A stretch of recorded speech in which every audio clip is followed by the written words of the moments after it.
दामाद की सास पार्ट 2। अब तक आपने सुना कि कावेरी जी अपनी तीनों बेटियों ईशा, मोहिनी और सुहाना की शादी 3 घर जमाई लड़कों के साथ करवा देती है।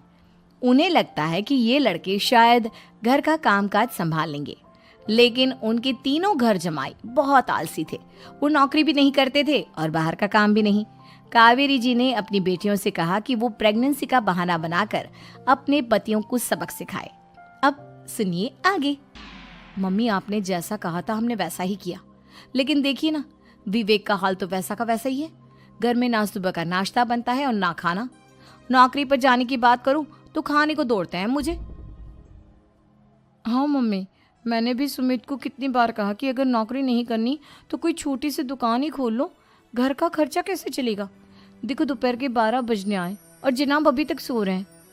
हाँ मम्मी, ईशा और सुहाना ठीक कहती हैं। अविनाश का भी यही हाल है। जब मैंने अपनी प्रेगनेंसी के बारे में कहा तो मुझसे कहने लगा, अरे दूसरी लड़कियां तो 9-9 महीने तक नौकरी करती है, बस डिलीवरी के टाइम छुट्टी लेती है। मोहिनी, तुम भी नौकरी करो। अब मुझे कहाँ नौकरी मिलेगी? मम्मी बताओ, अब मैं क्या करूँ? हे भगवान, क्या सोचकर घर जमाई दामाद लाई थी मैं कि मेरी बेटियां मेरे पास रहेंगी और खुश रहेंगी, लेकिन इन आलसी दामादों ने तो हमारी जिंदगी को भी प्रॉब्लम में डाल दिया है। मैं तो कहती हूँ मम्मी, हम लोग वापस अपनी जॉब पर जाना शुरू कर देते हैं। बता देते हैं इन लोगों को कि हमने प्रेगनेंसी का बहाना किया है। नहीं नहीं बेटा, ऐसी गलती भी मत करना। अगर तुमने ऐसा किया तो इन तीनों की आदत और ख़राब हो जाएगी। अरे आज नहीं तो कल कभी तो तुम प्रेग्नेंट होगी, तब वापस यही प्रॉब्लम आएगी। तब क्या करोगी तुम तीनों? हाँ मम्मी, आपकी बात तो बिल्कुल सही है। इन लोगों को तो सुधारना ही पड़ेगा। लेकिन कैसे? अपने बच्चों के आने की खबर सुनकर भी इन लोगों पर कोई असर नहीं हो रहा। पैसे कमाने के लिए घर से बाहर निकलना ही नहीं चाहते ये तीनों। अब मेरे दिमाग में एक प्लान आया है। तुम तीनों चिंता मत करो, उन तीनों को बुलाओ, फिर मैं बात करती हूँ। थोड़ी देर बाद कावेरी जी अपने तीनों दामादों को सामने बुलाकर अपनी बात कहना शुरू करती हैं। अविनाश, सुमित और विवेक, देखो बेटा, मैं ना तुम तीनों से बड़ा प्यार करती हूँ, इसीलिए तो तुम्हें घर जमाई बना कर रखा है मैंने। अरे मम्मी जी, सीधे सीधे कहिए ना, क्या बात है? प्यार तो हम भी आपको बहुत करते हैं। अरे मम्मी जी, आपकी इज्जत भी बहुत करते हैं। अरे भाई, आपके जैसी सास और कमाने वाली बीवी सबको मिलती है क्या? हाँ मम्मी, विवेक और सुमित ठीक कह रहे हैं। आपकी बेटी से शादी करके मेरी तो ज़िंदगी ही अच्छी हो गई है। जानती हूँ मैं, और ये भी जानती हूँ कि तुम तीनों अपने अपनी बीवियों से बहुत प्यार करते हो। बेटा, बात ऐसी है कि हमारे कुल गुरु ने कहा है कि प्रेग्नेंट होने के बाद मेरी तीनों बेटियां शुरू के 4 महीने हमारे गांव में जाकर रहेगी, जहां मेरे चाचा जी रहते हैं। अरे लेकिन क्यों मम्मी, गांव में जाकर रहने की क्या ज़रूरत है इन तीनों को? वो क्या है ना बेटा, हमारे परिवार को एक श्राप है। अगर मेरी बेटियों ने यहाँ पर बच्चा पैदा करने की कोशिश की तो उनके बच्चों को कुछ भी हो सकता है। इसलिए अब से लेकर 4 महीने पूरे होने तक इन्हें गांव वाले घर में रहना पड़ेगा। हाँ, तो इसमें प्रॉब्लम क्या है मम्मी जी? हम भी वहाँ जाकर रहेंगे, पिकनिक मनाएंगे। अरे भाई, बीवी जहाँ हम भी वहाँ। हाँ यार, आइडिया तो बहुत अच्छा है। शहर की ज़िंदगी में रह रहकर परेशान हो चुके हैं, अब कुछ दिन गांव में बिताएंगे। तुम लोग समझने की कोशिश क्यों नहीं करते? तुम में से कोई भी वहाँ नहीं जा सकता, और मैं यहाँ रहूँगी ना तुम तीनों के साथ। 4 महीने की तो बात है, उसके बाद ये तीनों ही लौट कर आ जाएंगी। ठीक है मम्मी जी, अब हमारे बच्चों का सवाल है तो ये तो करना ही पड़ेगा। कावेरी अपनी तीनों बेटियों को कुछ दिन के लिए घर से बाहर कहीं दूसरे शहर में रहने के लिए भेज देती है।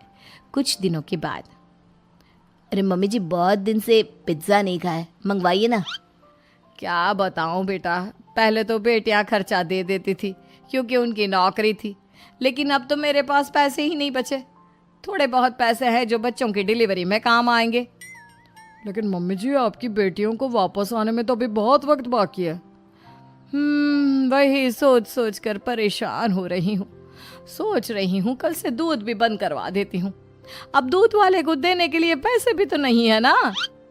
अरे नहीं नहीं मम्मी जी, अगर दूध भी बंद करवा दोगी तो मुझे चाय कहाँ से मिलेगी? और चाय के बिना मैं तो मर ही जाऊंगा।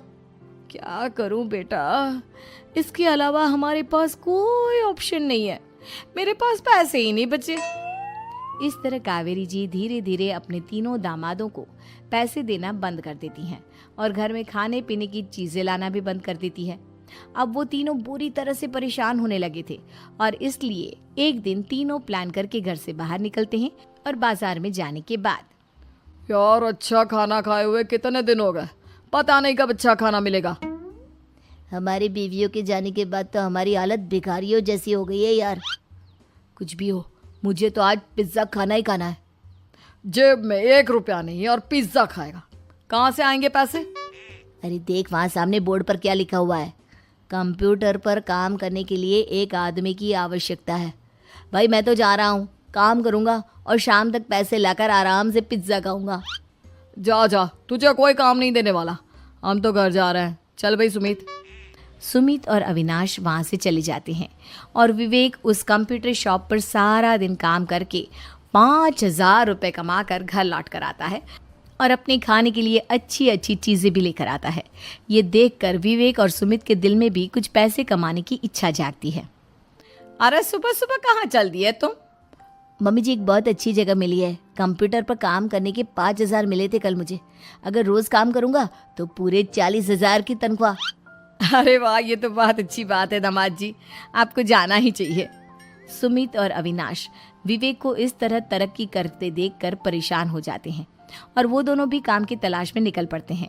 धीरे धीरे उन दोनों को भी काम मिल जाता है। अब कावेरी के तीनों दामाद छोटी मोटी नौकरी करके अच्छा पैसा कमाने लगे थे। एक दिन कावेरी उन्हें अपने पास बुलाती है।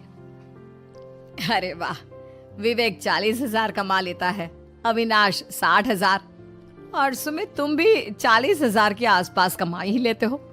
कुल मिलाकर तुम अच्छे खासे पैसे कमा रहे हो बेटा।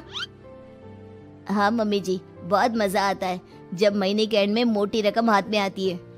पूछिए मत मम्मी जी, घर में रहकर रोटी बना बना कर औरतों जैसा महसूस होने लगा था मुझे तो। हाँ बेटा, तुम तीनों की बात तो बिल्कुल ठीक है और जानते हो अब तुम तीनों की पत्नियां भी वापस लौट कर आने वाली है। लेकिन मम्मी जी अभी तो उन्हें गए सिर्फ 2 महीने हुए हैं, आपने तो कहा था वो 4 महीने के बाद लौट कर आएंगी। ऐसा कुछ नहीं है बेटा, मैं सिर्फ तुम तीनों को सबक सिखाना चाहती थी कि आदमी घर में बैठकर बीवी की कमाई खाता हुआ अच्छा नहीं लगता।